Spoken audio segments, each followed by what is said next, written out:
रेफीएम fibre और DRDO के सहयोग से मात्र 14 महीनों में बने 3 प्रोडक्ट्स ऑपरेशन सिंदूर में भी शामिल किए गए और यह किसी भी यंग इंटरप्रेन्योर के लिए एक बहुत बड़ी अचीवमेंट मैं इसे मानता हूं। और यह इस बात का परिणाम है कि भारत अब तकनीकी दृष्टि से किसी भी देश से पीछे नहीं है। मैंने कह दिया कि नहीं है, कोशिश नहीं कर रहे हैं, नहीं है। ऑपरेशन सिंदूर के दौरान में भी हम सबने देखा जब संकल्प, साहस और विज्ञान जब तीनों एक साथ मिलते हैं दोस्तों, तो असंभव भी संभव हो जाता है। रेफीएम फाइबर जैसी कंपनियां indigenous arrow engine, advanced alloys और कार्बन फाइबर कंपोजिट्स बना रही हैं, तो यह दिखाता है कि आत्मनिर्भरता का जो हमारा नारा है वह जमीनी स्तर पर अपने परिणाम दिखा रहा है।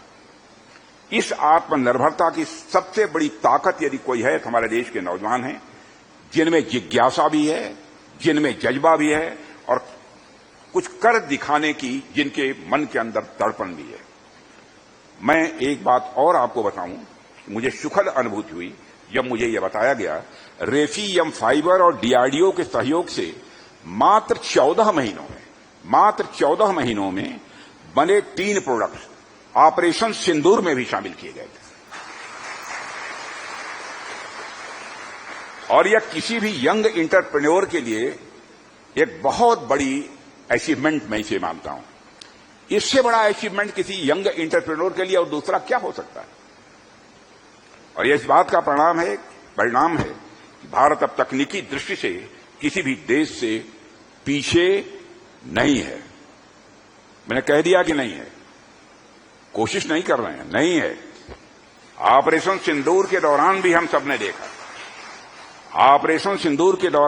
सबने देखा जब संकल्प, साहस और विज्ञान जब तीनों एक साथ मिलते हैं दोस्तों, तो असंभव भी संभव हो जाता है। ऑपरेशन सिंदूर की जब बात आई तो हमारी सेनाओं के शौर्य का जिक्र भला कैसे नहीं होगा। हमारी सेनाओं ने 22 मिनट के अंदर काम तमाम कर दिया। आतंकवादियों को और उनके सरपरस्तों को आईना ही नहीं दिखाया, आईना के अलावा भी जो कुछ भी करना चाहिए सब कर डाला, जिसकी उनको कभी कल्पना भी नहीं थी।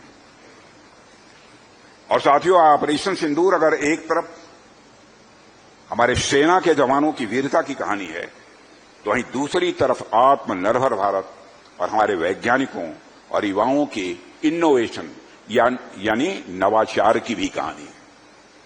मुझे गर्व है कि हमारे सशस्त्र बलों ने इतनी तेजी से हमारे युवाओं और हमारी इंडस्ट्री द्वारा बनाए गए यह सब सारे इंस्ट्रूमेंट्स, यह सब सारे उपकरण, ऑपरेटर्स उन्होंने अडॉप्ट किया है, बनाया है।